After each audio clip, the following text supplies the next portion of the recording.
Hello everyone, hope you are doing well. I am going to explain this question in the video, and the question is a body takes time t to reach the bottom of an inclined plane of angle theta with the horizontal. If the plane is made rough, time taken now is 2t, the coefficient of friction of the rough surfaces. तो यहाँ पे दो situation दी हुई हैं. एक incline plane है जिसका angle of inclination theta है, और जब बॉडी उससे स्मूथ है जब वो, तो टाइम टी लग रहा है बॉडी को नीचे पहुंचने में, लेकिन जब वो रफ़ है तो टाइम 2t लग रहा है. तो हमें बताना है कि रफ़ सरफेस का कोफिशिएंट ऑफ फ्रिक्शन कितना है. तो यहाँ पे हम सबसे पहले डायग्राम बना लेते हैं.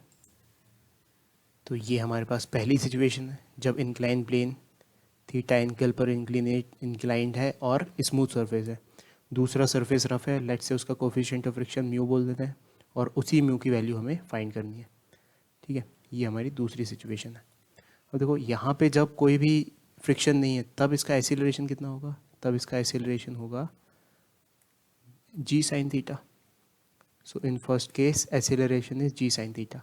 अच्छा, in second case the acceleration will be reduced and it will be g sin theta minus mu cos theta.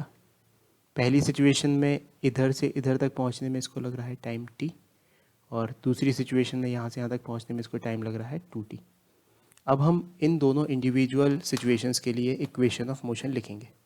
So for first situation equation of motion will be s is equals to u t plus half a t square, where u is 0 and a is g sine theta, and s is same for both the situation. So displacement को s बोल देते हैं, यहाँ पे भी s बोल देते हैं.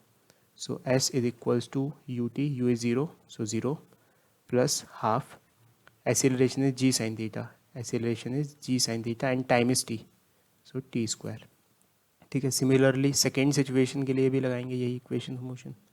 s is equals to ut plus half a t square. So s तो वही है, यहाँ से यहाँ तक पहुँचने में इतना ही डिस्टेंस ट्रैवल करना है इसको. u 0 है क्योंकि शुरुआत रेस्ट से हो रही है, फिर हाफ, और इस सिचुएशन में acceleration is g sine theta minus mu cos theta.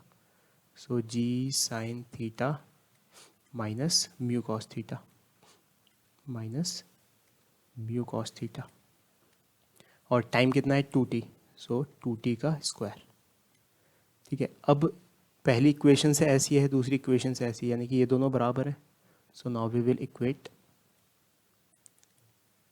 Equate 1 and 2, and we will get g sin theta into t square is equals to, ये लेफ्ट हैंड साइड से आया, हाफ से हाफ कैंसिल हो जाएगा, सो उसको नहीं लिखा, is equals to g sin theta minus mu cos theta into 4t square. So g से g कट जाएगा, t स्क्वायर से t स्क्वायर कट जाएगा, तो हमारे पास क्या बना, sine theta is equals to g से g तो कैंसिल हो चुका है. सो राइट हैंड साइड बना 4 मल्टीप्लाई होगा इस ब्रैकेट के अंदर, तो 4 sign theta minus 4 mu cos theta. ठीक है, अब 4 म्यू कॉस थीटा इस तरफ हो जाएगा तो पॉजिटिव हो जाएगा. So 4 cos theta into mu is equals to, sine theta उस तरफ जाएगा तो नेगेटिव हो जाएगा, 4 में से जाएगा तो हो जाएगा 3 साइन थीटा. ठीक है, सो अब म्यू की वैल्यू क्या हो गई finally, sine theta upon cos theta tan theta हो जाएगा, और 3/4 बन जाएगा. So 3/4 tan theta. So finally coefficient of friction of the rough surface is 3/4 tan theta, that is given in option number A. So coefficient of friction is 3/4 tan theta, and that is given in option number A. So I hope you understood the concept. Thank you.